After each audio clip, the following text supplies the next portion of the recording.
everybody, I'm Tom Vasel, and welcome to the Dice Tower as I continue to go through my top publishers of all time. And today I'm talking about Plaid Hat Games. Plaid Hat, a small little company that started many years ago. Colby Dowk, who was at the time kind of working, he ran a website called HeroScapers.com. And I remember at one point he came in, he said, I'm making this new little card game. That new little card game led to him making a company. That company was eventually bought by Plan B Games, which was then bought by Asmodee. But then Plaid Hat kind of bought their way out of that. They are now, once again, an independent company. Always interested to see what they have. These are my 10 favorite games from Plaid Hat. Number 10 is Crystal Clans.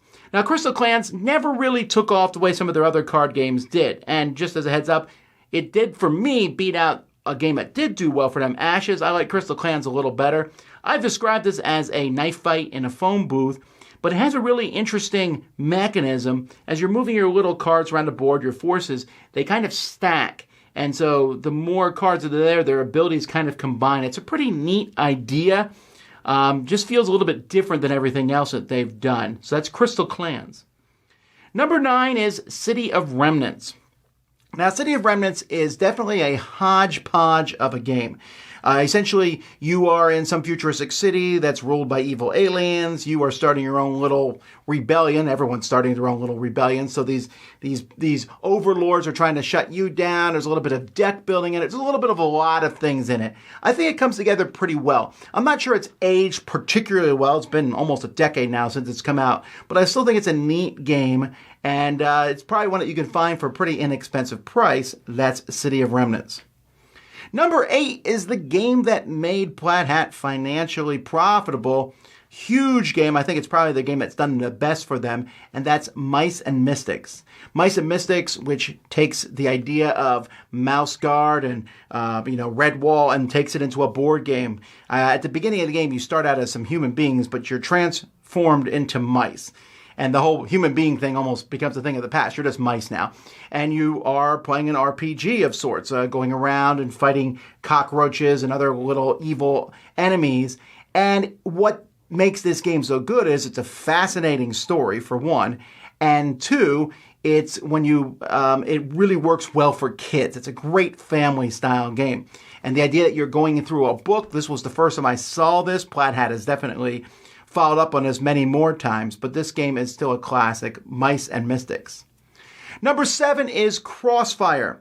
Now, this is not the old Crossfire where you shoot the gun and the little marbles. This is a social deduction game. And if you know anything about me, I'm kind of a little over many social deduction games. They often do the same things. This one felt a little bit different. In this one, there's a sniper trying to take out an assassin who's going to take out the leader.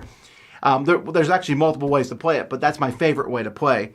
This was designed by Emerson Matsuuchi, who has done many other great games, and I think this one is just fantastic. It's a simple little game. It's easy to play and teach. You don't do a lot. You know a little information about the people next to you, and you're just trying to persuade the sniper not to shoot you. Lots of fun. Number 6 is Starship Samurai. Now, Starship Samurai is dudes on a map is kind of an oversimplification of it, but that's what this game is you're moving up tracks trying to have influence a lot of different people. It's in this future with spaceships flying around, and then you have these gigantic samurai, very Gundam style, big giant robots, and you have one or two of these, and you're flying them around, and then using them, plus your spaceships, plus your special abilities. Very take that in many ways, different cards, combat, but it's just very fun and entertaining. A nice expansion adds even more variety to it. So, Starship Samurai. Number 5 is the sequel of sorts, I guess spiritual sequel to Mice and Mystics, and that's Stuffed Fables. Stuffed Fables did a couple things. First of all, it took Mice and Mystics and made it even simpler story-wise. The fact that you can play Stuffed Fables with very young kids, which works really well. In fact, the game is essentially for young kids with adult in there, and you're going through with a bunch of toys, going and helping a little girl do different things. Like, for example, she's afraid to get out of bed in the middle of the night, and so it's your job to protect her from the enemies.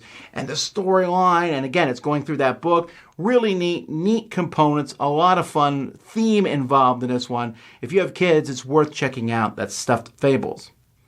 Number 4, Dead of Winter. They made 2 different versions of it, but I'm combining them here.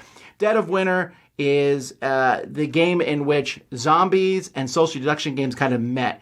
In this game, you are in a colony and just trying to survive. And everyone has their own very specific thing. You might even be a traitor to the colony, but you also might be a hoarder who just wants to get as many cans of food as you can.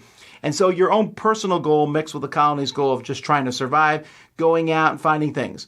As the years have gone by, there's been some slight clunkiness to this. I don't play it as much these days because it's a little more lengthy than I like, but it really brings that theme there. If you like the zombie TV shows of Walking Dead and its ilk, this is pretty much the Walking Dead, the board game. There's been many Walking Dead board games, but this does it better than any of them.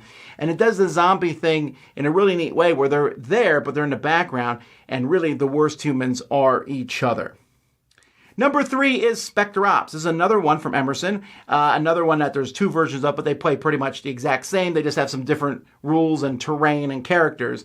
But in this game, you are a character trying to sneak into a base, where one person's playing it, everyone else is trying to catch that person.